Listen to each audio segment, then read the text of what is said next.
Standing amidst the carnage of the Battle of Eylau, it was difficult for the soldiers of La Grande Armée to imagine that their actions had delivered victory. So many had died, so many had been wounded, that whatever comfort victory might have brought paled in comparison to the exhaustion, anger, and disorder that now gripped the ranks of France's soldiers. Fortunately, the campaign was drawing to a close. Active operations would only continue for another week after the Battle of Eylau, from February 8th to the 16th. Despite Emperor Napoleon's promise to canton his army immediately, it was necessary to chase down the last few units of Prussians and Russians around Friedland, and then march the corps to appropriate positions to defend their hard-won gains. Marshal Nicolas Davout's 3rd Corps marched into Friedland town itself to oust a division of Russian infantry and Cossacks on the 10th. Jean Lannes, granted temporary leave, yielded command to Anne-Marie Savary. Savary led 5th Corps to victory over the Russians at Ostrowenka in a quick but quite bloody battle. With the exception of Jean-Baptiste Bernadotte, who pursued Letocq's fleeing divisions into East Prussia, all the corps of La Grande Armée were in winter quarters on or by February 23rd. 1st Corps, 3rd Corps and 4th Corps then took up quarters along the Vistula to cover the Siege of Danzig. To the southeast, in the recently conquered region around Gutstadt, cantoned 6th Corps. In the centre, around the city of Ostroda, the Imperial headquarters was established, as well as the cantons for the Imperial Guard and the Reserve Cavalry. 5th Corps stayed in reserve in Warsaw on the off chance the war turned back into Poland proper, while 9th Corps stood watch between Austria and Warsaw. For every soldier, from the conscripts to the colonels, and even the marshals themselves, the respite from cold and battle was very welcome. For 3 grueling months, from December 1806 to February 1807, La Grande Armée had campaigned in some of the worst conditions they'd ever experienced. Thousands had been injured, killed or otherwise went missing in the weeks leading up to the Battle of Eylau, wherein another 20,000 or so French soldiers were lost. For Napoleon, the magnitude of these losses was keenly felt. On a personal level, it grieved him to have lost soldiers, friends and acquaintances who'd ably served for years. And on a more practical level, the difficulties of the Polish campaign had left La Grande Armée hollowed out and demoralised. Before the campaign could resume with the spring thaw in mid-May, the army would have to be rebuilt and regenerated, and it was to this task that Napoleon and his staff now turned. The first and most acute problem was supplying the army with enough supplies to last the winter. Here are some truly gargantuan efforts on the part of Marshal Louis-Alexandre Berthier, Napoleon's chief of staff, and Pierre Daroux, the army's intendant général, had seen Thorn converted into a bustling supply nexus that linked Poland back to Germany and Germany back to France. When the Grande Armée cantoned, they had 40 days worth of basic rations to sustain them through the winter. The army's cries for pain et paix, however, were only partially answered. Meat, fresh vegetables and wine were still in short supply. Quartermasters were forced to ration their meagre stores of mutton and beef with a crude broth known as eau de boeuf. Beef in the name is somewhat misguiding, as the scores of horses that died from lack of fodder made up the mainstay of the army's protein diet. As is so often the case when the supply chain breaks down, so too does discipline, and there were reports of French soldiers putting Polish villages to the torch after scouring them for any food worth stealing. Aware of these issues, Napoleon pushed hard for fresh supplies to be brought to the front without delay. Leaning on Daroux, the two analysed detailed accounts of hay, barley, wheat, flour and bread production from French provinces to calculate what quantities could be expected and when. It was not merely food that the army desperately needed, but also clothing, especially winter clothing. The material preparations Napoleon and his staff had made from Berlin in November the previous year came in very handy here, as the supply chains were already in place to receive orders for thousands of shoes, coats and uniforms. 5,000 replacement horses too were requisitioned from the cities in the Confederation of the Rhine, most of which did make it to Poland, and not the bellies of hungry soldiers. In tandem with the steadily ameliorating supply situation, Napoleon and his staff endeavoured to replenish the severe losses sustained during the Polish campaign. Of the 80,000 French troops who had crossed Germany into Poland in December 1806, about 45,000 remained standing. This deficit of 35,000 troops left a gaping maw in the capacity of La Grande Armée to engage in offensive operations come spring. A couple of steps were made to make up the numbers. To begin, a portion of the classe, or yearly number of French conscripts, was called up 18 months early. You may recall that in 1806 Napoleon called up the class of 1807 early too. so in effect Napoleon was putting France in 2 years of arrears of yearly recruits, effectively borrowing against the future. He was well aware that this was both unpopular and harmful to the economy, but such are the exigencies of war. The class of 1808 would produce around 60,000 recruits, but it would be months before they were trained and ready for the front lines. So to make up the difference in the meantime, French garrisons in France, Italy and Germany were gutted for their trained manpower, which then went immediately overland to the battered corps in Poland. Again, this left a gap in manpower for Napoleon to fill. Depleted French garrisons had to be replaced by full-strength Allied garrisons. So, in Italy, Italian troops moved into garrison Venezia and Illyria. In Germany, German garrisons relieved their French counterparts at Regensburg, Ulm, Frankfurt, Magdeburg, Mainz, and other large garrison towns that protected La Grande Armée's supply lines back to France. Then, along the coast of the English Channel, Dutch troops took up guard duty against any British descents. On top of increased military responsibilities, Napoleon also imposed demands on his allies for entirely fresh units to be raised for service in La Grande Armée. The Kingdom of Italy raised several new regiments which were then dutifully dispatched to Poland. 10,000 Bavarians were formed into a new division for service with the 9th Corps. A further 15,000 troops were wrung out of Spain. Then 6,000 Polish troops were raised by the recently reinstated Polish authorities and formed into 2 divisions. Additional recruits came from Switzerland, Holland, Naples, and the Confederation of the Rhine. The impressive result of all these efforts was a massive wave of reinforcements for La Grande Armée, numbering over 100,000. This brought the total size of Napoleon's Grande Armée up to 600,000. Despite being such a massive force on paper, in reality, spread across most of continental Europe and engaged in active campaigning in Poland and southern Italy, the French Empire was still stretched very thin. In light of this, Napoleon spent the lull of March and April in Poland, overseeing a thorough restructuring of the forces at his disposal. The first major changes began at the heart with the main army, the 10 corps now in winter quarters in Poland. Losses were replaced by reinforcements from the garrisons and the class of 1807, which was just now reaching the front after months of training. This brought the establishment of the corps back to nominal strengths of between 12 and 20,000, depending on the number of divisions. The exception was 7th Corps, the decimated corps of Pierre Augereau. Having suffered egregious losses at Eylau, reduced to a mere third of their total strength, Napoleon ordered the corps to be disbanded, its regiments used to buck up understrength divisions in other corps. This was accepted as a necessary, albeit concerning step, as no unit in La Grande Armée had been disbanded since the army's formation. Augereau himself was sent back to France for some well-earned R&R.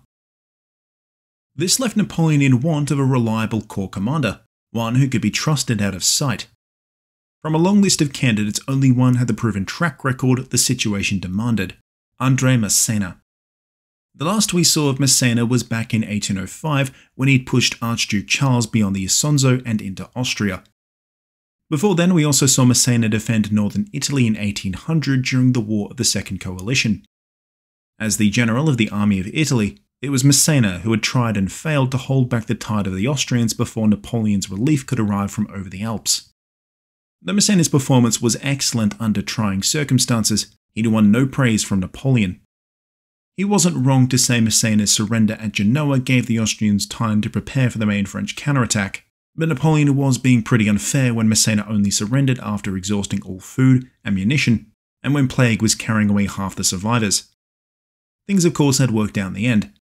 Napoleon and Louis Desaix had won a decisive battle at Marengo that brought the Austrians undone. After the war, Massena was out of favour, but remained in Italy as the general of the Army of Italy, a job that suited him well. Not only was he a reliable and established figure in Italy, but Massena was in his element training and organising the new regiments furnished by France's Italian allies. Nonetheless, it was clear that Massena's talents were being wasted in a theatre that, once the Austrians were defeated in 1805, was secondary to Napoleon's ambitions. The fight had shifted to Germany and then to Poland, regions in which Massena had no desire to see action. So far he'd managed to avoid a posting to these unfamiliar environs, but his luck ran out in March 1807, as Napoleon demanded he assume command of what was effectively a brand new army of observation being formed in Warsaw.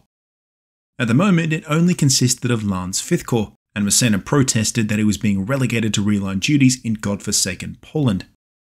Napoleon was quick, however, to point out the importance of these duties. When offensive operations resumed in spring, Napoleon didn't want to have to worry about leaving Poland, Warsaw in particular, undefended, if, say, the Russians were to relaunch their own offensive further south than East Prussia. Napoleon's creation of the Army of Poland signalled not just his faith in Massena, but also planted the French tricolour firmly in Eastern Europe, right in the backyard of Austria, Prussia and Russia.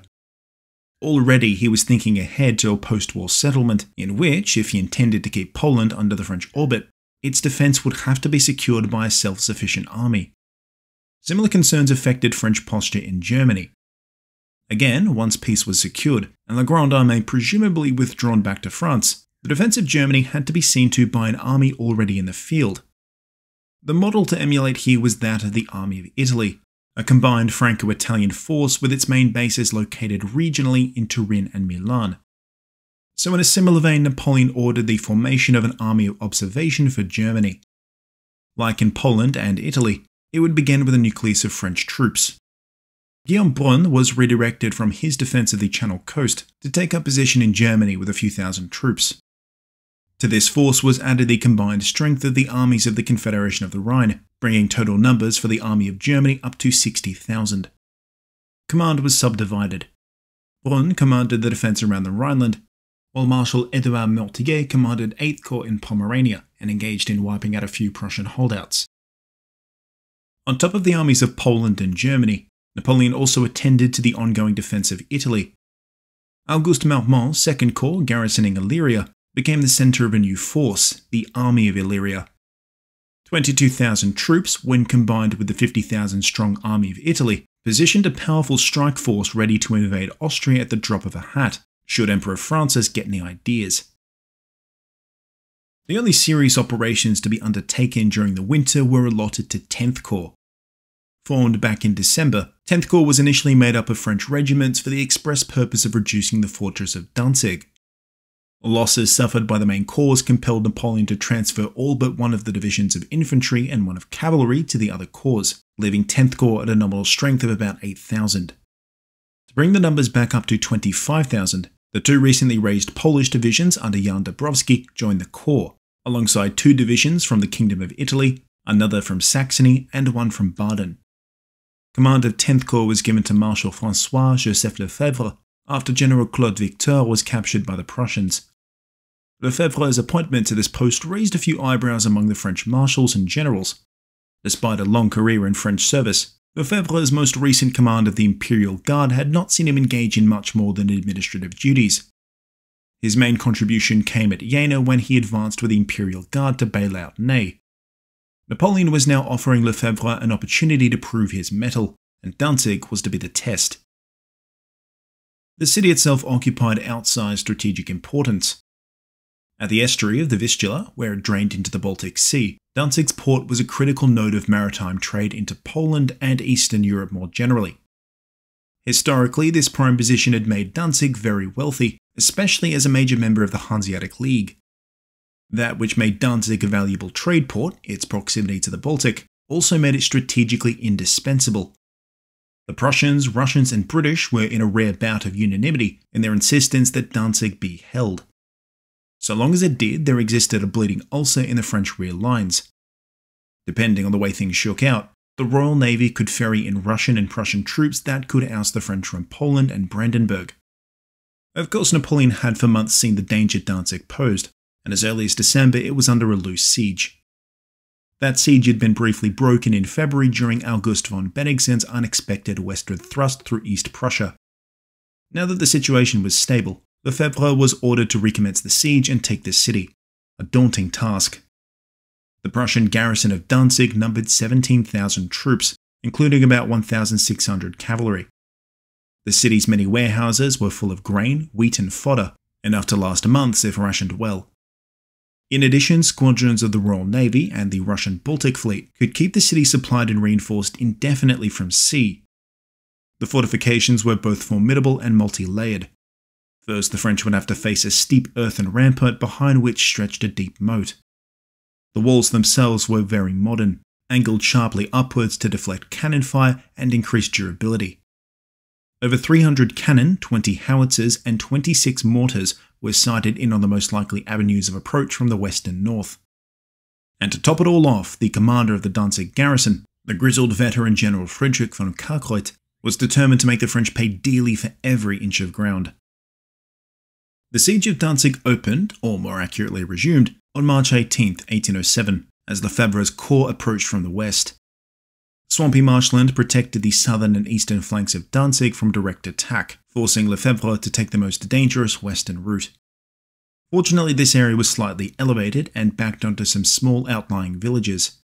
From atop these heights, Lefebvre spied a slightly extended portion of Danzig's defensive wall, a bastion called the Heilsberg, which he selected as the main target since it was the only point in the wall not protected by the moat.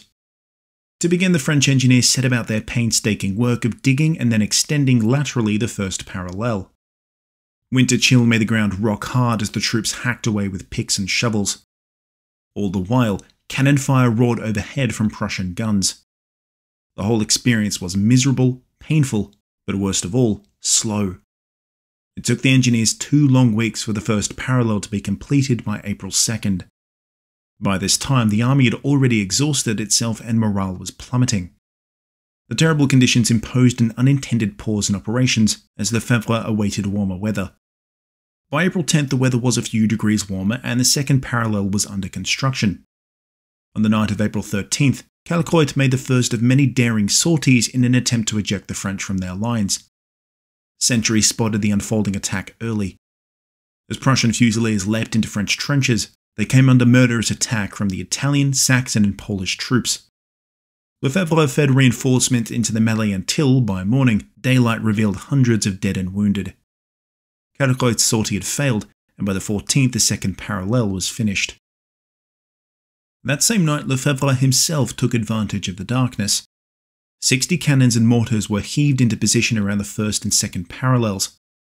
The Prussians were none the wiser and were therefore shocked when the stillness of the night was shattered by a tremendous fusillade. Red-hot shot cascaded down upon the Heilsberg, or else was deflected up into the air only to land in the town behind. It wasn't long before fires erupted throughout Danzig. Of course, the Prussian gunners answered the French in turn, unleashing their own hail of cannon fire. The fire from both sides didn't relent come morning. If anything, it intensified, as the gunners could now make out their targets rather than fire blindly at muzzle flash. For days the cannon roared, only stopping during a raid or sortie for fear of striking friendly troops. Lefebvre hoped that by concentrating his cannon at this single point in the walls, some breakthrough could be made. It was not to be. Not only were Danzig's walls too stout, but the sodden earth around them absorbed the impact of cannonballs and shells. After a full week of non-stop firing, the Heilsberg stood tall. The French seemed no closer to victory. Things weren't going all that great for the Prussians either, as within Danzig's strong walls, the resolve of its thousands of inhabitants was wavering. Having suffered through a week-long bombardment, raging fires, and now the first inklings of pestilence and starvation to come, the civilian population demanded a swift resolution. Facing this mounting pressure, Kalkreuth ordered another large-scale sortie for the night of April 26th. Like the previous attempt, this one was spotted and spoiled before it could achieve much. The French cannon remained unspiked and continued to pour shot into the Heilsberg, even if it was largely ineffective. Like Kalkreuth, Lefebvre was on the clock, so to achieve some measure of success he switched tactics. Rather than rely upon the guns to crack the walls, he'd use saps and mines. Despite several more sorties by the Prussians, on the 29th the third and final parallel was completed, putting the French within musket range of the walls.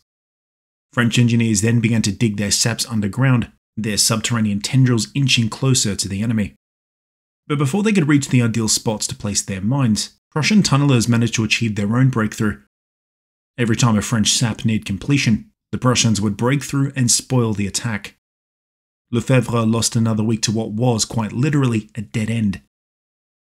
It was clear no breakthrough was coming anytime soon, so Lefebvre returned to square one. If he could not go through the walls or under them, he would go around them. Napoleon approved the transfer of fresh reinforcements to aid the siege, bringing total French numbers up to 32,000. Jean Lannes took about 2/3 of 5th Corps to act as a reserve. His job was not so much to conduct the siege, but rather tighten the noose around Danzig from the north, by severing its connection to the open sea from where resupply and reinforcements could flow. By May 7th, Jean-Baptiste Drouet's division captured the island of Holm. Batteries were then set up to overlook the Vistula and continue the bombardment of Danzig. A few days later, the divisions of Gardanne, Schramm and Oudinot then pushed further east out into the wooded Frische-Nährung. From here they established their positions facing east in case any relief arrived from that direction. Word of the plight of Danzig had, by now, begun to concern the Russians. Tsar Alexander took a personal interest in its defence and insisted that every effort be made to relieve the siege. To this end, an operation was planned in which General Nikolai Kaminskoy would lead a division of 8,000 troops in a naval landing at the Neufer Wasser, a little strip of land just west of Weichselmunde, the secondary fortress protecting the Vistula estuary. This landing would be accomplished with the aid of the Royal Navy, supported by elements of the Swedish and Russian navies. The idea was that Kaminskoy could land undetected and then press on down the river to Holm Island, thereby driving a wedge between Lefebvre to the west and Laon to the east. Lefebvre would therefore be easy pickings as Kalkreuth took this golden opportunity to stage a massed sortie, possibly even a breakout. But plans are one thing, execution another, as the coalition would be reminded. At first, things went off without a hitch. Kaminskoy landed at the Neufer Wasser on the night of May 10th, completely under French noses. However, when he made contact with a small garrison at the Weichselmunde, he was made aware that Holm was in French hands. Kaminskoy was stumped. He elected to wait in the Weichselmunde until orders arrived or the situation changed. So for 4 days, from the 10th to the 14th, the Russians waited, completely squandering the element of surprise. The sudden ramping up of activity around the Vistula estuary alerted Laon to the possibility of a trap. By the 12th, Schramm re-established a strong cordon around the Weichselmunde, followed 2 days later by Gardanne. The timing was just about perfect, as on the 15th, Kaminskoy followed through on new orders to stop wasting time and attack. Issuing from the fortress in a flurry of green, their flags waving proudly, the Russians overran the first few lines of Schramm and Gardanne's defence. The sounds of battle alerted Oudinot, who in turn alerted Laon, who happened to be touring the area. Laon rallied the defenders as Oudinot took an ad hoc force of grenadiers and fusiliers on an immediate counterattack. In their fury, they ejected the Russians from Schramm and Gardanne's line by mid-morning. It seemed that the Russians were repulsed, but then Kaminskoy rallied and reeled, crashing back into the French lines. Oudinot found himself almost completely surrounded after his horse was shot out from under him. A timely counterattack from Laon's fresh troops rescued the situation. Exhausted and dispirited, the Russians fell back into the Weichselmunde, leaving behind 1,500 killed and wounded for only 400 French casualties. But the real cost for the coalition was the wasted opportunity represented by May 15th. Kalkreuth had observed the unfolding battle with shock, having had no idea Kaminskoy was about to attack. Thus, he was unable to launch his own simultaneous sortie that, quite possibly, might have ended the siege then and there. Though hope was fading fast, the Prussians continued to resist fiercely. Yet another aggressive sortie was launched on May 20th, this time succeeding in cracking the third parallel. Lefebvre personally led the counterattack that succeeded in driving the Prussians away, but not before days of digging was erased in just a few hours. The brief spell of elation felt by the Prussians, however, quickly gave way to dread, as yet more French troops arrived on scene. Edouard Meltier's 8th Corps marched in from Pomerania after negotiating the surrender of the last Prussian strongholds there. Meltier's arrival brought total French strength up to 45,000, which was further strengthened by the arrival of the heavy siege artillery from 9th Corps' Silesian campaign. Kalkreuth's situation, by contrast, worsened with every passing hour. Even without resupply by sea, he still had decent enough stores of food. The real issue was ammunition. Depots were running perilously short on gunpowder, musket balls and rifles. In desperation, he resorted to launching raids on the French lines to snag whatever barrels and weapons could be found, but this hardly alleviated the problem.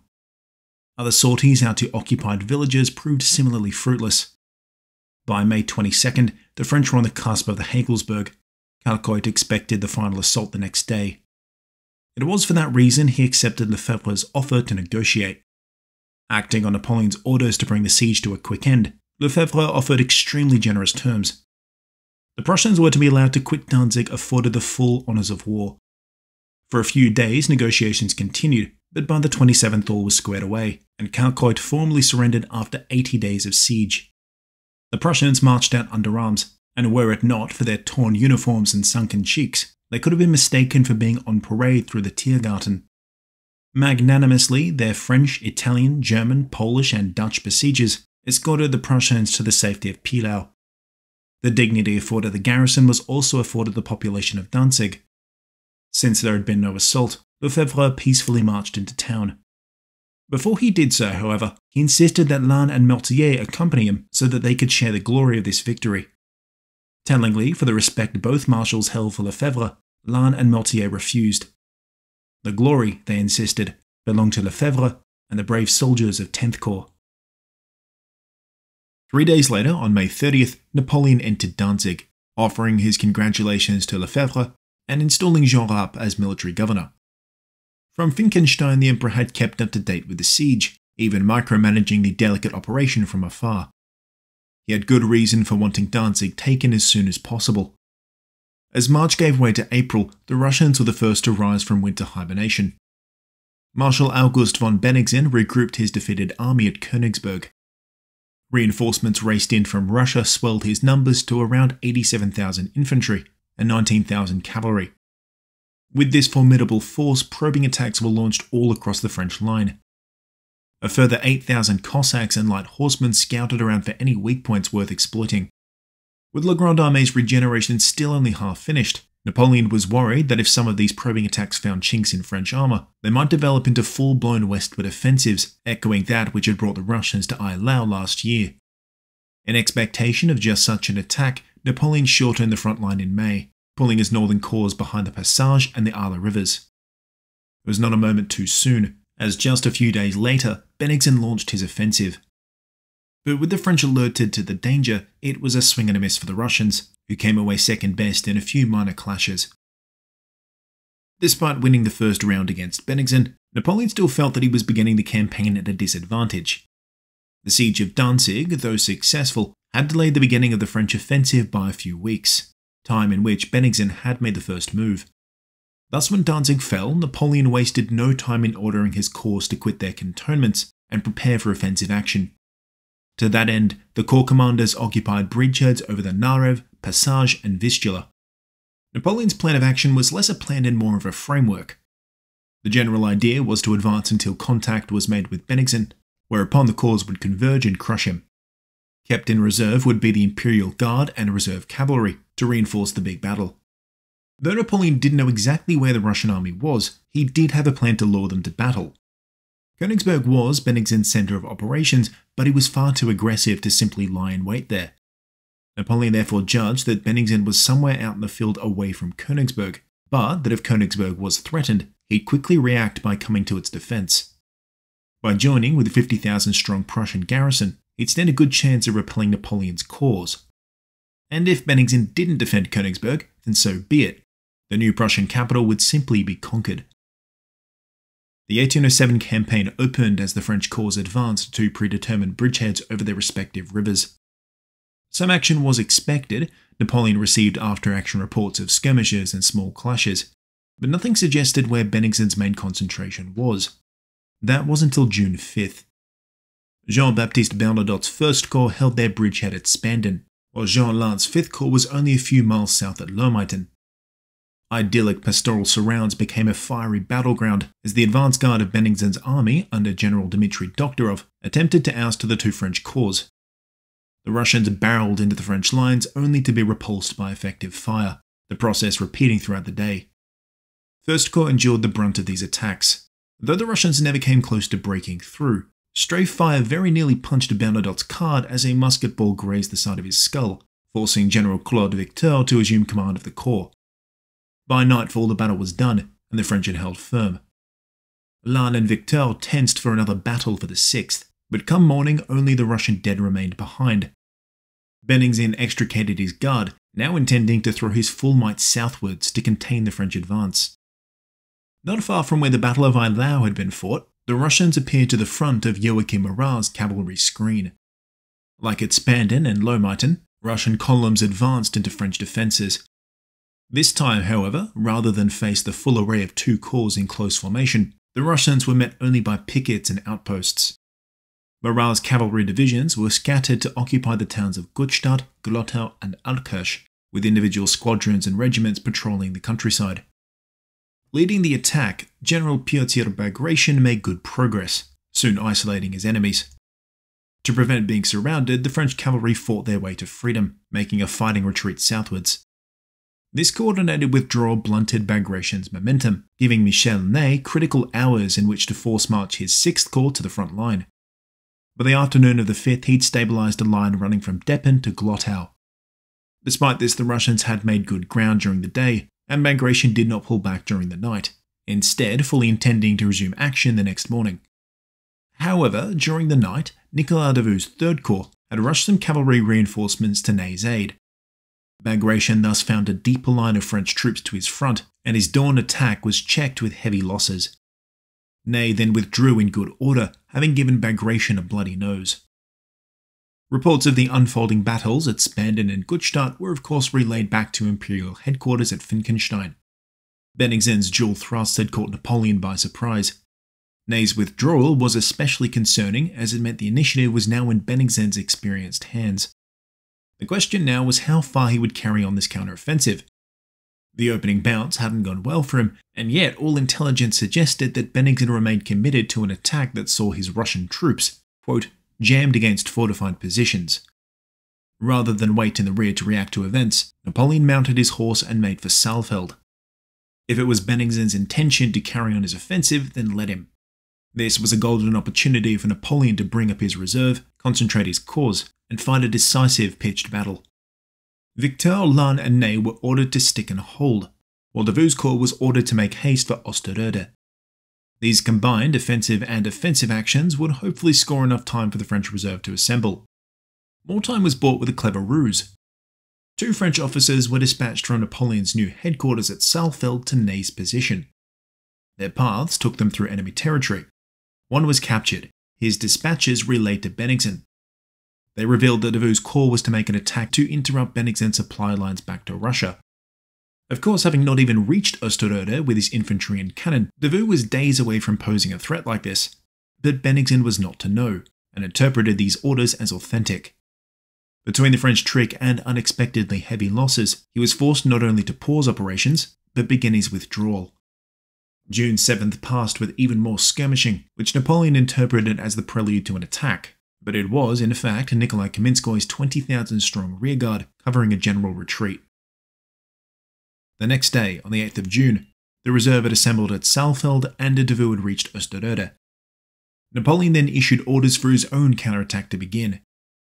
Still presuming Bennigsen planned to attack, and so was much further south than in reality, Napoleon ordered his corps to advance to contact.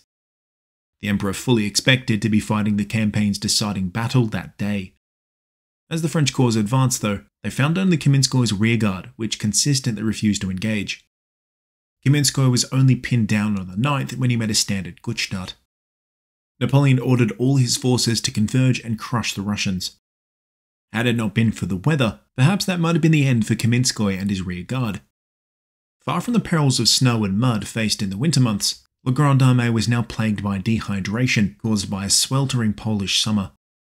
Temperatures shot up into the low 30s. For troops used to the milder climates of Central and Western Europe, the heat was unbearable. Progress was slow despite high morale. Kaminskoy obeyed Bennigsen's recall order mid-morning, retiring from Gutstadt after fighting a short defensive action. For the second time, Napoleon was denied his battle. On the plus side, Kaminskoy's withdrawal did make one thing very clear.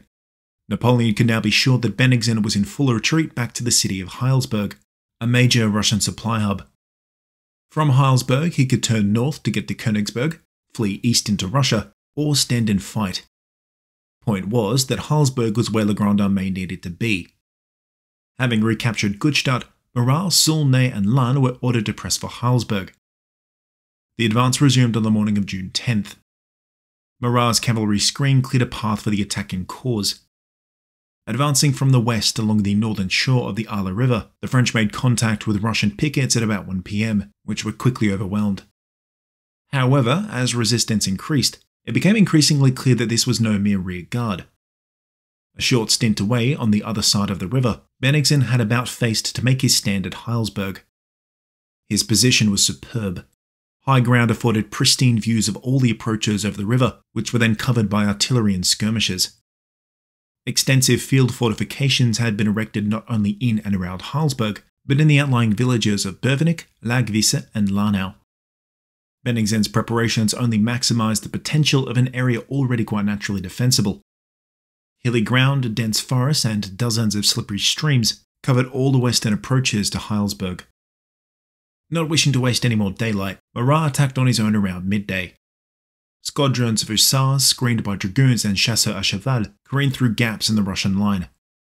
But unsupported by either infantry or guns, things did not go well. Lanau, Langwiese and Bövenik didn't blanch at the French charge, answering in kind with a murderous fire. Peeved at the failure to make any progress, Marat reluctantly and belatedly withdrew out of range to await reinforcements. Sully's corps was the first to arrive at about 3 p.m.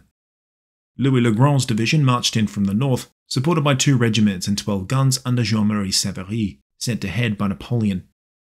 Laurent de Saint-Cyr and Louis-Vincent Saint-Hilaire arrived from the west with their divisions, soon overlooking Lanau. Though the divisions were out of breath and desperately thirsty, Saint-Hilaire and Saint-Cyr were soon put onto the attack, treating Lanau more like a speed bump than the little fortress it was. Bövenik fared no better. The few hundred Russian soldiers there forced to retreat before a solid mass of blue coats. Barely 30 minutes after arriving, 4th Corps had made all the progress Marat had failed to make in the previous 2 hours. To make up for his poor showing, Marat again plunged his division into the attack. They pursued the fleeing Russians from Lanau and Bövenik along bumpy ground, but in the process became dispersed, overextending all the way to Langwiese. Watching this blunder from the front lines, Bagration ordered a counterattack. Skillfully using the forests and hills to mask their approach, Russian cavalry stole a charge on Marat. Dispirited, disorganized, and suffering from heatstroke, the French squadrons were routed in short order. Timely intercession from Savary allowed several French squadrons to rally and reform behind the cover of bayonet and cannon, though far too late to prevent a Russian breakthrough. The avenging wave of Russian cavalry carried the momentum of their charge all the way through to Saint-Cyr and Saint-Hilaire at Bövenik. The earthworks that minutes before had kept the French at bay now shielded them against the onslaught.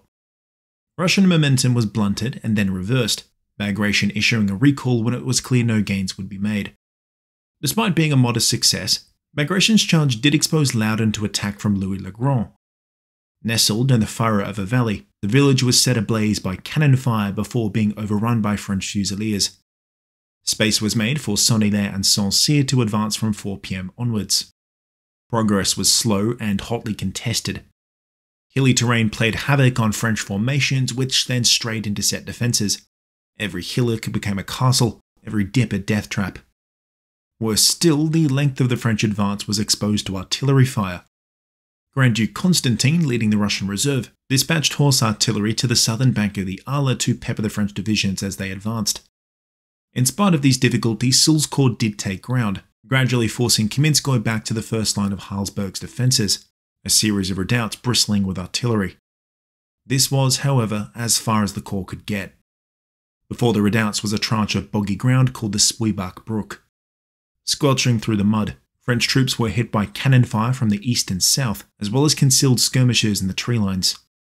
Artillery that might have tipped the balance to French favour was still struggling to navigate undulating terrain hundreds of metres to the rear. Supervision and exhortation from Soule, bouncing from division to division, also failed to move the needle. It was at this moment, when the French advance was completely stalled, that Napoleon arrived.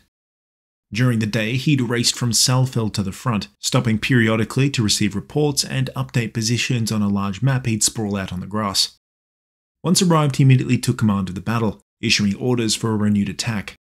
Ordinarily, having received Napoleon's personal orders, the divisions might be filled with that boost of morale needed to fight on. But it was too late and too hot for the Emperor's presence to produce a rallying effect.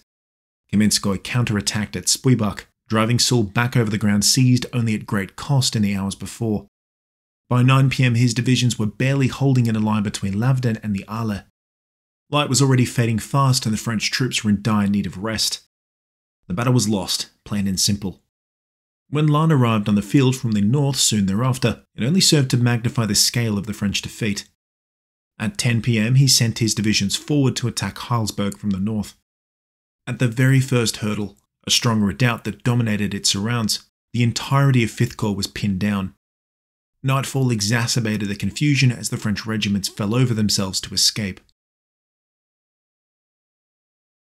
From start to finish then, the Battle of Heilsberg had been one disaster to the next. For 8,000 casualties, of whom about 2,000 were killed, the French had gained almost nothing, retaining only a few outlying villages. They weren't even in a good enough position to attack Heilsberg in the morning, given that all the good ground had been ceded as Soult retreated. As if to add insult to injury, in the end Heilsberg was seized without a shot fired.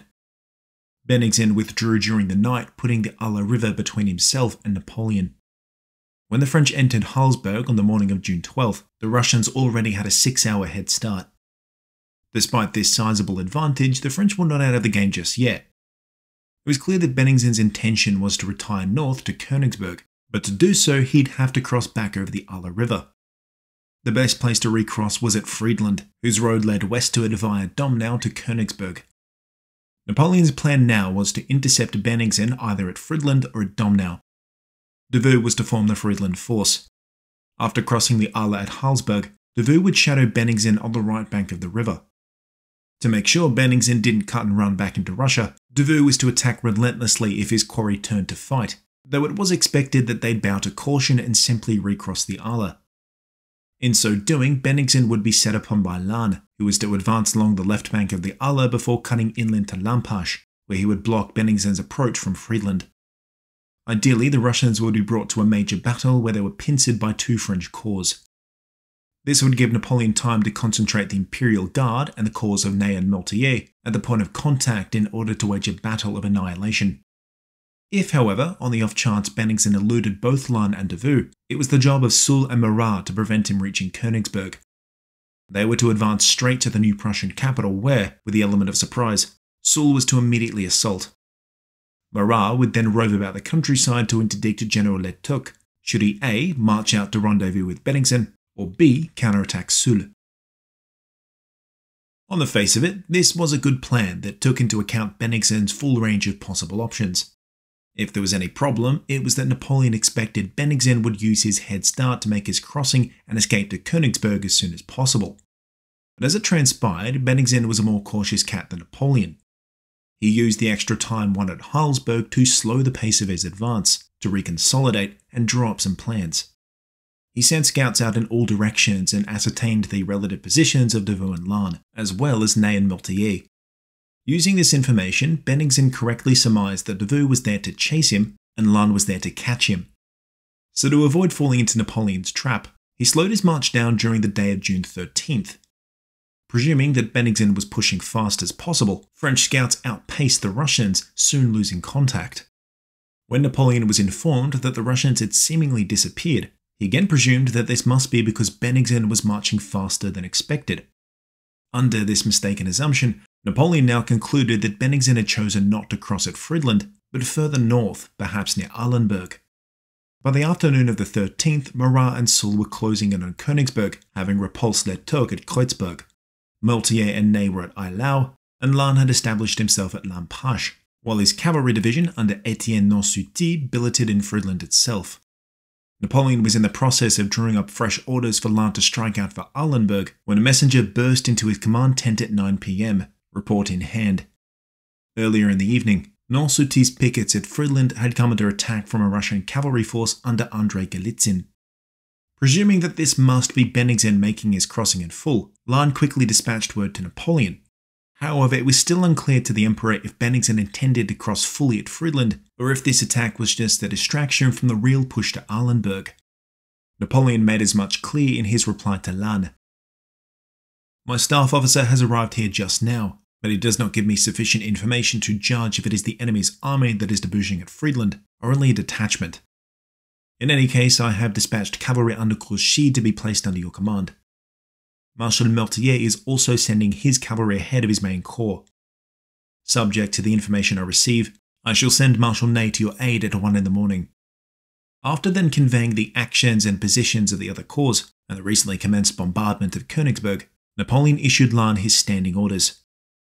If, from information extracted from enemy prisoners, you are certain that the enemy is not attacking in force, I expect you to attack Friedland and make yourself master of this post. If it proves necessary, 1st Corps can reach Domnau before 10 in the morning. Write to me every 2 hours. Send me your interrogation reports. If you are at Friedland, send the mayor with plenty of information. Though by the time these orders reached Lannes at Lampache, night had well and truly fallen, his corps was electrified into feverish preparations for their attack on Friedland.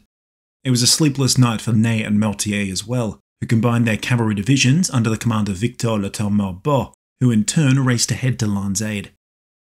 Napoleon spent the night on horseback, managing no small feat in keeping the advance progressing steadily on a foggy night.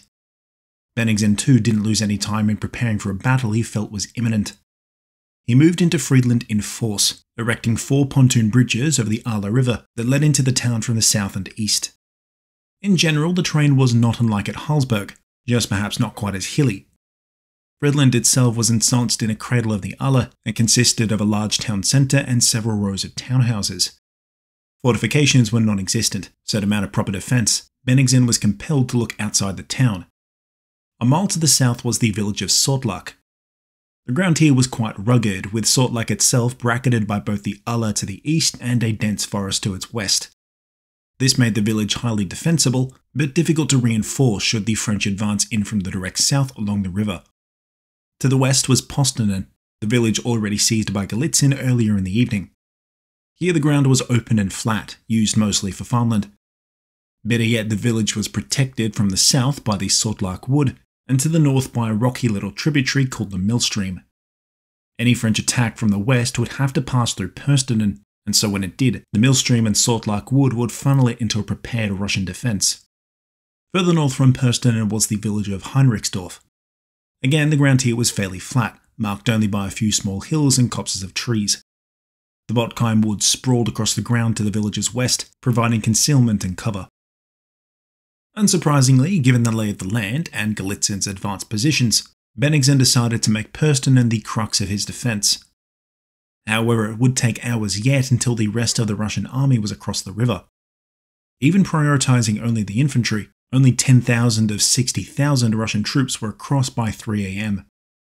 This left Galitzin alone and exposed at Postenen as Lannes' troops arrived from the west. At the spear point was Oudinot in command of a 4-brigade-strong division consisting of grenadiers and regular line troops. In a powerful first strike, Oudinot succeeded in driving Galitzin from Postenen after a fierce but one-sided melee. As this fight was ongoing, Grouchy arrived at Heinrichsdorf with his cavalry division, now reinforced by smaller mounted detachments from the other corps. Total French strength jumped to around 9,000 infantry and 3,000 cavalry. This was unacceptable for Bennigsen, who feared that his weak bridgehead might soon be overwhelmed. Accordingly, the Russian commander ordered an immediate counterattack on both villages. By now a full line of Russian infantry, cavalry and artillery were arrayed in a protective semicircle covering the Friedland bridgehead. The Millstream formed a natural pivoting point for the Russian line, dividing it north and south. Prince Mikhail Gorshakov commanded the northern force, supported by Galitzin's battered cavalry. Pyotr Bagration commanded in the south, his force heavily concentrated into 3 deep lines. Both Russian commanders had the unenviable task of at once containing the French advance from the west, as well as protecting Friedland from any flanking thrusts. With French and Russian numbers roughly comparable, neither side had the advantage. Lannes and Grouchy didn't have the mass to crush Bennigsen and seize Friedland outright, but by the same token, most of the Russian field army was still assembling, and had not yet amassed the strength to simply push the sole French corps aside. The Battle of Friedland's opening phase would thus be about shaping the battlefield before reinforcements could arrive, and tip the balance decisively to one side's favour. With fog still draped across the landscape, Bagration and Gorshakov sent forward attacking columns to eject Lannes and Grouchy from their positions. At first light at around 4 AM, Russian cannons opened fire on Postenen, but in the early morning gloom struggled to find their marks among Oudinot's assembling grenadiers. Conditions called for a charge, so in massed columns, Bagration's divisions under Evgeny Markov and Nikolai Osterman-Tolstoy plunged ahead with bayonets reared. But for all their bluster, after marching within range of the French line, these columns were whittled away by rippling fire from the grenadiers. Normally, the sheer mass of a Russian assault might carry them through, but with roughly equal numbers of troops to the French, the disparity of fire soon forced them to turn back, leaving the field strewn with dead. Gorshakov only fared a little better to the north. Grouchy's cavalry were unable to hold against a creeping wall of Russian infantry under Grigori Engelhard and Magnus von Essen. Coordinating well with supporting artillery and cavalry, the two Russian divisions were soon on the doorstep of Heinrichsdorf. However, leveraging superior mobility, the contours of the terrain, and the excellent morale of his troops, Grouchy counterattacked at Gorshakov's vulnerable flanks. Not wanting to risk being outflanked by his highly mobile foe, Gorshakov withdrew Essen and Engelhard in haste to the firmer defences closer to Friedland, preferring instead to let the enemy come to him for round 2. Despite having identified correctly the pressing need not to let Lannes' possession of Postinen go unchallenged, Bennigsen's two-pronged counterattack ended in failure. Having suffered higher losses than anticipated, the Russians were now firmly on the defensive. Every minute that passed was time that played perfectly to French favour. Lannes and Grouchy held their positions for 5 hours, allowing plenty of time for the plethora of French reinforcements to arrive. When General Nolte's corps arrived at Heinrichsdorf at 10 AM, French numbers stood at roughly 40,000, more than enough for Lannes to work with. As the morning progressed, he had seen more and more of the Russian army sent forward over the Aller to reinforce Bagration and Gorshakov. Lannes didn't know that a full 3/4 of Bennigsen's army was now over the river, and that he was now facing 6 full divisions of 45,000 Russian troops, but he did know that it was a hell of a lot. And that suited him just fine. Every Russian soldier who was across the river was a Russian soldier who could be caught and killed when Napoleon arrived with the rest of the reinforcing corps and the Imperial Guard. So, in order to keep Bennigsen off kilter, Lannes determined to launch localized counterattacks aimed at pinning the Russians in place, in preparation for the killing blow to be delivered probably in the afternoon. This task was made easy for Lannes as the Russians continued to fumble. Gorshakov, Bennigsen and Bagration spent hours redressing their lines, which had fallen into disarray after the morning's hasty advance over the river. Lannes contributed to the chaos by maintaining a heavy artillery barrage that kept the Russians looking for cover. Only Bagration showed any initiative, extending his front line at Lannes' expense. 3,000 Russian Jaegers took cover in the Swordlark Wood to the south, while Swordlark Village was garrisoned and fortified with artillery. Forming a new reserve on the Russian left was Alexei Kologervov with the Russian Imperial Guard Cuirassiers, while on the right a Cossack division under Fedor Uvarov occupied the Dambrow Wood. Racing ahead of the Imperial Guard and reinforcing corps, Napoleon and his staff arrived at Postinen around midday. Lannes was commended for his stalwart defence and shrewd positioning that had compelled Bennigsen to overcommit. His job done, Lannes ceded command to Napoleon. Dust on the horizon signalled the arrival of reinforcements. Marshal Ney arrived from the southwest, now forming the new right flank of the French line as it extended through the Swordlark Wood. General Lieutenant Marbeau and his division of dragoons were attached to Ney's corps. Etienne Nansouty reinforced Lannes in the centre with his division of cuirassiers. Bringing up the rear was the Imperial Guard under Jean-Baptiste Bessières and First Corps under Claude Victor. It took a few hours for all the reinforcements to fully array, but by 4 PM or so, Napoleon's reserve was battle ready. Total French numbers were around 80,000. All that remained was the order to advance and crush the Russians, but here there was some discord among the French commanders. As was often the case, Ney and Berthier counselled caution. They argued that Napoleon ought to wait for Davout and Murat, who had by now been recalled from Königsberg. Even at a 2-to-1 advantage in numbers, cracking Bennigsen's position would be a costly affair. Davout and Murat, presumably arriving from the north and east, would close all avenues of escape for Bennigsen and allow Friedland to be attacked from every direction simultaneously. On a more practical note, Ney and Berthier were justifiably worried that it was too late in the day to attain victory. The troops had been fighting or marching since dawn, ammunition was running low, and night would soon fall. It's a comment on Napoleon's profound confidence in his own abilities, and those of the Grande Armée, that even as his most trusted and experienced subordinates advised caution, he was already formulating the plan that would secure victory in just a few short hours. Galloping from one division to the next, bolstering the army's morale with his presence, Napoleon was in a gleeful mood. Amidst cheers of Vive l'Empereur, Napoleon turned to Marcelin Marbeau of Eylau fame and asked, quote, "Have you a decent memory, Marbeau?" "Pretty fair, sire," Marbeau replied. "Well then tell me the anniversary it is today, the 14th of June. After a pause, Marebeau answered, "That of the Battle of Marengo, sire." "Yes, that of Marengo," came Napoleon's reply. "And today I will drub the Russians just as I drubbed the Austrians." Napoleon's belief that victory was assured was not the product of arrogance or overconfidence. Rather, it hinged on a keen observation of Bennigsen's dispositions. Napoleon had spent the last few hours assessing the terrain on which Bennigsen held, and despite appearing to be very strong frontally, the Russian position had several exploitable flaws. For starters, the Russians effectively had no centre upon which to pivot their defence. With the Millstream bifurcating the Russian line north and south, in the event of a French attack, both wings of the army would be unable to support each other. This made the Russian position inflexible and unable to effectively respond to any French attack. Minor tactical benefits enjoyed by the Russians, like local superiority of numbers and a narrow frontage that would funnel the French, meant little in light of this broader positional defect. Napoleon intended to take full advantage of this vulnerability, knowing that, in effect, a breakthrough against one Russian wing would be a breakthrough against the other, since the surviving wing would have no centre upon which to reform, and so be compelled to fall back to defend Friedland. So with the numbers, the initiative, and superior strategy at his back, it's no surprise Napoleon promised Marebeau he'd drub the Russians. Hearing his commanders debating amongst themselves how long to delay, Napoleon shut them down. Quote, "No, gentlemen, we will attack. We can't hope to surprise the enemy by making the same mistake twice." The mistake Napoleon was referring to here was that made at Heilsberg, in which the French had squandered the initiative by exhausting themselves during the day, only to attack piecemeal in the evening. The hard-learned lessons from Heilsberg were written into the attack orders Napoleon now dictated. The objective was for the French right to crush the Russian left, and for the French left to contain the Russian right. Quote, "Marshal Lannes will draw up his divisions as closely as possible, so as to form two lines. General Oudinot, at present forming the right of Marshal Lannes, will incline left so as to invite attack.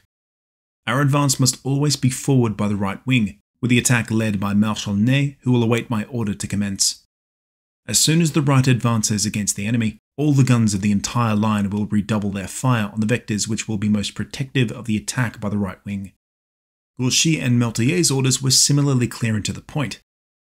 The army's left will be formed by Marshal Meltier, holding Heinrichsdorf and the Königsberg Road, thereby enveloping the Russian right wing.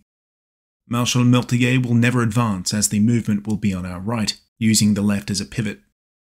General Grouchy's dragoons and cuirassiers will maneuver so as to inflict the greatest possible harm on the enemy as he begins to retreat in order to defend against our vigorous attack on the right. Should things go pear-shaped and Ney and Lannes fail to make an effective breakthrough, Napoleon stationed the reserve close by. General Victor and the Imperial Guard, both cavalry and infantry, will form the reserve. They will be stationed at Postenen, Kronhof and Botkheim. I shall be found with the reserve. To kick things off, Ney received the go-ahead at 5:30 p.m. His advance was accompanied by a rapid-fire barrage of artillery that hammered Bagration's entire line. General Jean-Gabriel Marchand's division burst from the Salt-Lark Wood in the lead of the advance. Blitzing through the dispersed pickets of Jaegers, the division impacted the Russian line. Tired after spending nearly 16 hours at attention, few of the Russian units stood against the onslaught. Most broke immediately, some soldiers even throwing themselves into the Aller in a vain attempt to swim to the safety of the eastern bank. The division of Baptiste-Pierre Bisson followed closely behind on Marchand's left, with Lieutenant Marebeau's cavalry residing in the rear, where they doused the last embers of resistance in the forest. Bennigsen's reaction to Ney's attack was sluggish and ill-considered. At first, he could hardly believe that an attack on this scale would be ordered for so late in the day. But once it became clear that Friedland was the objective, he had to hold out until nightfall made retreat possible. So to buy those few hours needed, Bagration was ordered to immediately counterattack with his cavalry. A wave of Cossacks coasted into view, only to be shredded by the combined fires of 2 corps worth of artillery, Ney's rock-steady infantry, and Lieutenant Marebeau's screening light horse. Though the Cossacks were routed, the Russian infantry had by 6 p.m. reformed as Ney's attack lost momentum. Hoping to regain his lost ground, Bagration counterattacked alongside a coordinated artillery barrage from Friedland town. The tides now turned. Bisson and Marchand were out in the open and seriously considering calling for a withdrawal. Keenly observing events from atop the heights near Postenen, Napoleon called upon Pierre Dupont's division of Claude Victor's corps to march into the breach. But Dupont was already one step ahead. Before Napoleon's order could reach him, Dupont advanced headlong into Bagration's line. This devastating attack relieved pressure on Bisson and Marchand, who managed to hold firm. With so many French reinforcements marching to the point of contact, Ney's corps was reinvigorated. As the disciplined lines of French fusiliers fired off their shots, others rumbled forward a few steps, maintaining a constant shield of fire. This made the front edge of the French line akin to a sanding belt. Every point at which the Russian line made contact was a point which was whittled away to gristle and bone. Morale quickly broke down amongst the Russian soldiers. As the 1st Regiment at the front of the Russian line routed, they crashed into the 2nd line. This left the Russian defences disorganised as Bisson and Marchand rumbled onwards. In short order, the 2nd line melted away, giving way to the 3rd line. When the 3rd line broke, some 15,000 to 20,000 Russian soldiers were routing back into Friedland along a single catastrophically overloaded road. Since this road was on the open slope of a gentle hill, it presented a textbook perfect target for French artillery gunners. Not since Austerlitz, when Buxhovden, Langeron and Doktorov's retreating columns fled over the icy Sachin Lake, had coalition troops presented such juicy targets.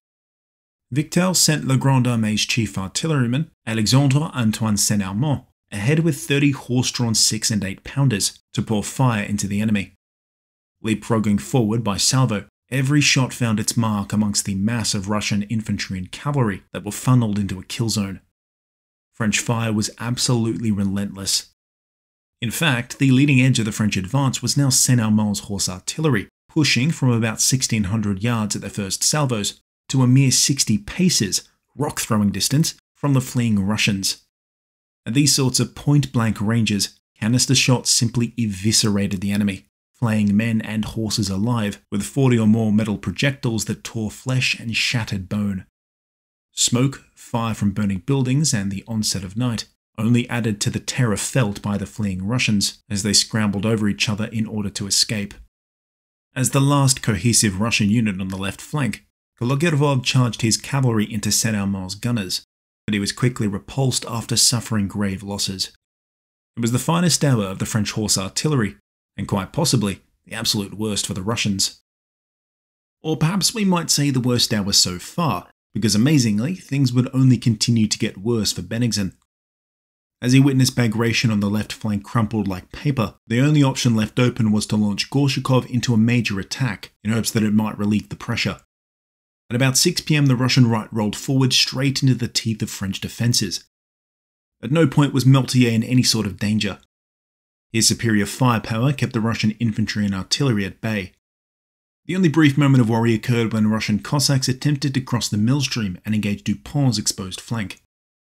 Jean-Marie Sévère was rushed forward by Napoleon with a scratch force of Imperial Guard infantry and cavalry and a few regiments of Polish fusiliers. While the Cossacks attempted to wind their way along the craggy banks of the Millstream, musket balls poured down upon them in an enfilading fire. Broken, the Cossacks fled in terror. A general panic now gripped Korshakov's divisions, as it became increasingly likely that their retreat back into Friedland would be cut off for good. As if to confirm these worst fears, Dupont, joined by Villatte, reeled north and over the Millstream. The attack was completely unexpected, as Gorshkov simply presumed, and not without reason, that a whole division passing along the broken ground there would be impossible during the day, let alone at dusk. Dupont managed it all the same, crunching through the hapless Russian regiments. Marchand and Bisson by now were at the gates of Friedland town, long since set ablaze by cannon fire. Terrified Russian troops attempted to re-embark upon the 4 pontoon bridges that allowed an avenue of escape out east. Few were ever to make it that far. Saint-Armand's artillery sighted in on the dense crowds as they fled, inflicting horrific losses. Before long, 3 of the pontoon bridges were sunk or shot to pieces, plunging men, horses, carts and cannons into the depths. Guns, swords and equipments of all types were abandoned too as troops braved the cold waters trying to swim across. Some lucky few groups did make it through, though the strong current and deep water claimed many lives. Without question, the battle was Napoleon's. The French had achieved a complete victory. Even so, in the last few minutes of daylight, the battle's bloody coda would play out on the fields just north of Friedland. Bagration's division had by now completely evaporated, and Gorshakov's wing was not far behind. His isolated divisions tumbled back as Meltier rolled forward. As Gorshakov was squeezed tight against the banks of the Aller, and a probing attack against Lannes' corps was repulsed, there was only one hope of escape: the village of Kloschenen on the eastern bank and its single narrow bridge. To buy time for Gorshakov to withdraw, Bennigsen put the Russian Imperial Guard on rearguard duty. It was 7:30 PM when they charged Marchand and Bisson as they filed through Friedland's streets. Initial success against the French rapidly devolved into chaos as the Russian Guard lost cohesion in confused fighting. Bisson and Marchand lost no time in counterattacking northwards, overrunning Milutin's Guard infantry and chasing Kologatov's cavalry into the marshy ground north of Friedland. As the light died, so too did the troopers of the Russian Guard. Almost to a man they were skewered, stabbed or shot, the elite of the Russian Empire reduced to a mangled heap of corpses in a Prussian bog. In the end, though, their sacrifice was not wholly in vain. Gorshakov used the precious minutes caused by this bloody distraction to retreat what remained of his divisions. Seeing the Russians attempting to flee over the Aller at Kloschenen, Napoleon issued orders for Grouchy to pursue. All that faced him was a half-beaten composite force of Galitzin's few surviving cavalry and some batteries on the opposite side of the river. Despite this clear advantage, Grouchy did not press the attack with the aggression the situation demanded. Certainly, the return fire from the Russian batteries was fierce, and the light was now low, but that did not explain Grouchy's timidity. The opportunity to crush then and there the other half of the Russian army was lost as soon as night blanketed the battlefield. Grouchy's poor showing was a small blemish on an otherwise total French victory. Half the Russian army was dead, and I do mean dead. Normally, casualties in these sorts of Napoleonic battles skew somewhere in the region of a third killed to about 2/3 wounded. At Friedland, this ratio was flipped on its head, about 2/3 killed to a third wounded. 18 to 20,000 Russian troops were casualties. Relatively few were captured, and not many of the wounded ever had the opportunity to live as they could not be evacuated to safety. Ferocious though the French attack had been, the Aller probably claimed most of the lives during the battle, followed by the crush of men and material in the confines of Friedland town. The French didn't get away cheap either. Casualties were overall low at about 8,000, but heavily concentrated amongst the units most heavily engaged, like the divisions of Marchand and Bisson. Keeping with the general trend, wounded made up most of this number. But unlike with the Russians, wounded French soldiers could expect to be evacuated to field hospitals in Eylau, Gutstadt and Warsaw. In summarising the Battle of Friedland, it might be best described as near as Napoleon ever got to an open goal. Bennigsen's decision to ford the Aller, putting a wide river at his back, virtually assured a disaster if some sort of breakthrough could not be achieved, and given the general superiority of the French army, what chance was there of that? During the battle itself, the critical point of failure for the Russians had been Bennigsen's failure to factor in the millstream splitting of his line. And though he made good use of the terrain to gain a local superiority, these advantages were leveraged defensively, not offensively. Despite Bennigsen's stated goal of punching through to attack a line head-on, when he had the chance at Postinen, he delayed an attack until too many French reinforcements had arrived to make the attack feasible. Only too late had Bennigsen realised he was beat. At about 5 PM, minutes before cannon fire heralded Ney's counterattack from the southwest, Bennigsen issued a general order to begin a retreat. At that stage, the Russian marshal was almost completely at the mercy of his enemy. At no stage was he able to recapture the initiative or land meaningful counterblows. Bennigsen's many tactical errors were only exacerbated by the superb performance of his French adversaries. Friedland proved to be something of a tactical apex for the Grande Armée. The cavalry, infantry and artillery operated with the synergy and coordination, only possible after years of fine-tuning and experience. From Saint-Armand's artillery charge, to Grouchy's fighting retreat at Heinrichsdorf, to Dupont's timely advance, every arm of La Grande Armée was operating at its peak. A few of the French commanders deserve acclaim. Marchand and Bisson orchestrated their advance perfectly, ploughing through row after row of Russian defenders. Pierre Dupont performed exceptionally well too. His division was handpicked by Napoleon to protect Ney's flank and proved worthy of the task, taking the Russians by surprise by the rapidity of their advance through tough terrain.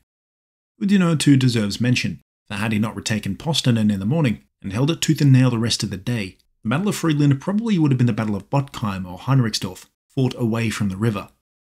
Indeed, the identification of Postanen as the linchpin of the coming battle is down to Marshal Jean Lannes, whose performance was, as usual, magnificent. Every deficiency that Napoleon identified through his spyglass after Midday was a deficiency identified by Lannes hours before. Though he didn't know what plan Napoleon would devise, Lannes shaped the battlefield masterfully beforehand, giving Napoleon the best possible opportunity for a decisive win. Obviously, though, the lion's share of the credit, both then and now, goes to Napoleon, and not without good reason. Strategically, his decision to attack that day and not wait for reinforcements had proven correct. Had he heeded Nain-Berthier, Bennigsen would have escaped intact during the night. That's not to say that Nain-Berthier had been wrong to suggest a pause, only that Napoleon was right to reject their advice this time. Tactically, Napoleon's plan of attack at Friedland was inspired. It resembled surgery more so than a battle plan, with the limbs of Bennigsen's army amputated one by one with carefully planned incisions. By using the right to attack, not the left, Napoleon choked Bennigsen's only escape route and inflicted terrible losses. The remaining Russian right wing was then simply squeezed against the Alle. Even the counterattack of the Russian Guard was factored in, since by attacking on the right, Napoleon could be sure that that was where Bennigsen would send them to try and stabilise his disintegrating lines. It's no accident that the Russian Guards floundered on the boggy and broken ground north of Friedland. Hours before, Napoleon had seen the area and determined that it should be where the killing blow be dealt to any Russians who had not escaped. Indeed, had the bridge at Kochinen not provided an unanticipated outlet for Bennigsen and Gorshkov, undoubtedly the remaining half of the Russian army would have been crushed at Friedland. All the same, it was a momentous victory, one that had eluded the Emperor these many long months on campaign. On the early morning of June 15th, Napoleon wrote to Josephine, "To the Empress, I write only a line or two as I am very tired. My children have worthily celebrated the anniversary of Marengo. The Battle of Friedland will be equally famous and glorious for my people. The whole Russian army is routed. 80 guns, 30,000 men captured or killed, 25 Russian generals killed, wounded or prisoners, the Russian Imperial Guard smashed. The battle is a worthy sister to Marengo, Austerlitz and Jena. The bulletin will tell you the rest. My losses are not severe. I outmaneuvered the enemy. Goodbye, dear friend. I'm just now getting into the saddle." Napoleon's claim that Friedland was Marengo's sister does have the air of Napoleonic hyperbole about it, but at the same time there's more at work here than mere propaganda. The two battles share more than a passing similarity. Like Marengo, Friedland would prove to be the decisive showdown of the campaign. As Bennigsen fled to Arlenburg with what remained of his shattered army, Tsar Alexander was already decided on the necessity of pursuing peace rather than continuing this disastrous war. The War of the Fourth Coalition was all but over. The French and Russian emperors had already thrashed out their differences on the battlefield. All that remained was to put pen to paper for the terms of a binding peace, a peace that would satisfy the Tsar's honour and Napoleon's demands. This summit of two emperors would take place at the convergence of their respective empires upon the river Niemen, near the humble town of Tilsit.